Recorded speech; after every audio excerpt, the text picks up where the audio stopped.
Beautiful. No, don't get up, please. It's not every day that I find one of my best students alone in my classroom without my permission working on... What are you working on here? Let me see. Set theory? Really? Not something I was going to cover in my class, but close enough that I'll allow it this time. Now, more germanely, I would like you to tell me why you've chosen to come here to my classroom when all over campus there are study carrels and library rooms and dorm lounges in which you could do your work. Why come here? And, you're technically trespassing, so please, give me a good answer. Because my classroom has better vibes.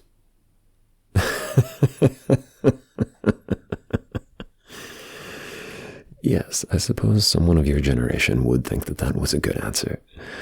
All right, very well. Get undressed. I mean, you're bundled up, and it is a very toasty little classroom. If you're going to be here, please at least dress appropriately, yes? Here, let me take off your coat. That's all right, I got it. I'll hang it up for you. Thank you. Just your arm. Thank you.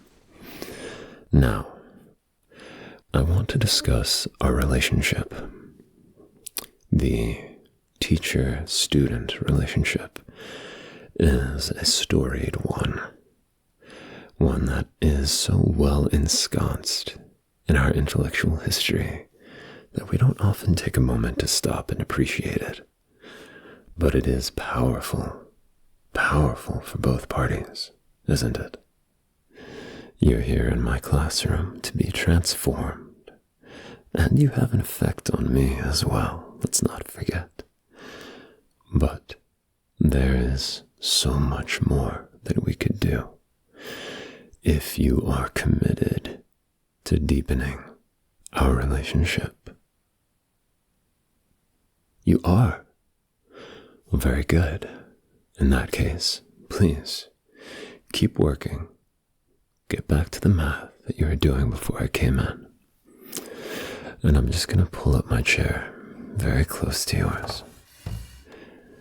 And I'm going to talk to you.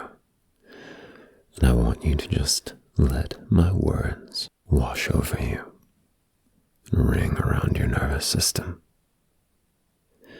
You are working on set theory, which is more important than you might believe, because it's all about categories. What is and is not, what could be, what couldn't be, what must be. Categories are the very architecture of human thought. But what are they? Are they real? Are they natural? Where do they come from? When does red become orange? When does orange become yellow? When does yellow become green? The change is completely gradual. No bright lines are crossed. But red is not green. How many bodies are in this room right now? Probably 2, right? You're there, I'm here. But what if I put my hand on your arm, like this? Now you might say your skin is not my skin. They're very different, right? They belong to different people. But I'd say they're more alike than they are different. In fact, your skin might be more like mine than it is like your bones or your heart. So where's the line between our bodies? And what if our bodies were in a yet more complex arrangement? Would they be different? Our heartbeats draw into alignment naturally. Your nervous system begins to mirror mine. And in your head, you hear my voice more clearly than you hear your own. Put the pencil down and close your eyes. Good. Did you know, before before that I was lying when I said you were one of my favorite students. That's not true at all. You are my favorite student, period. Did you know that? You didn't? Really? Well, I find that hard to believe. I find that hard to believe because you're very perceptive. I see it, you know. The way you look around, the way you talk to other students, the way you speak to me. I know how smart you are. I know how bright and how sensitive to other people you can be. So you really didn't know that I favor you. Are you sure? Think about it for a moment. You won't look arrogant or vain if you acknowledge it. I just want to know what you think. I think. I want to know whether you know how highly I esteem you. Do you really not see my face light up when you answer a question?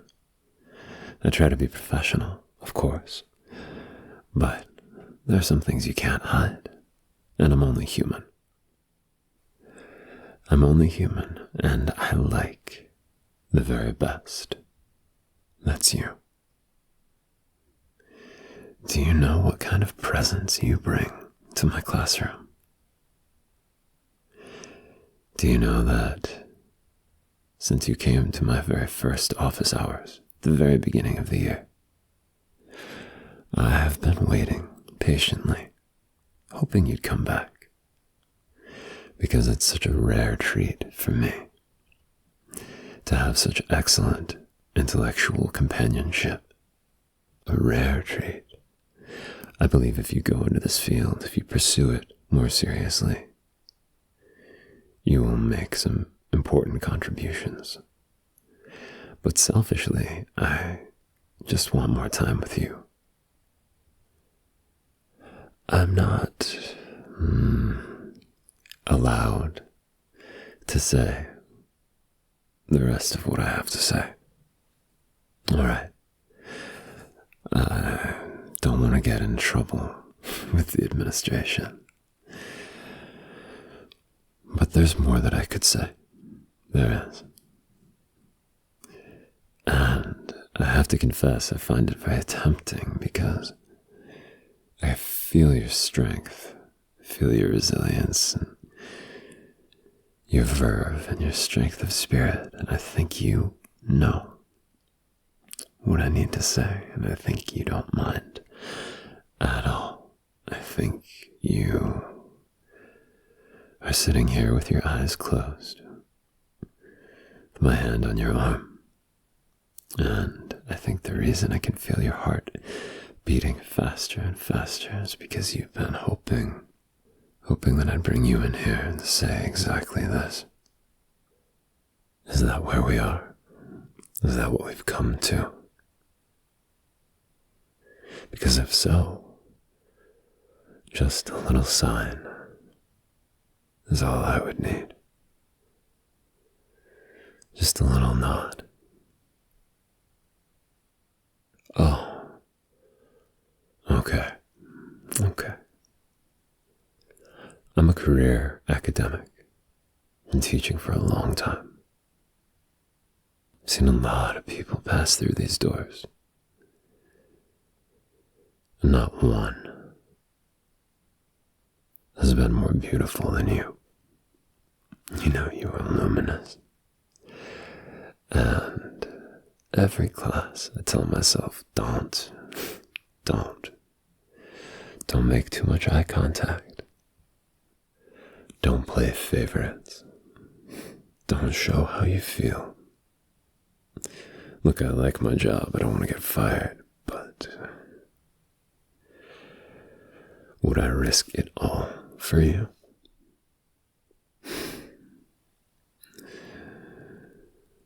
I mean, I'm looking at your face and I can't even believe you're here.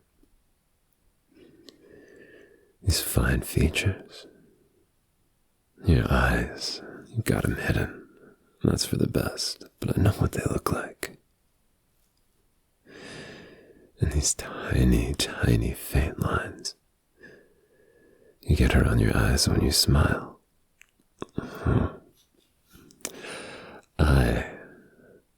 I'm trying so hard to be good. I've been trying. And I'm not going to do it anymore. I can't stand it. I can't do this. You hear me? I'm giving up. I'm telling you. I've never felt anything like this before. And I'm not counting on feeling it again.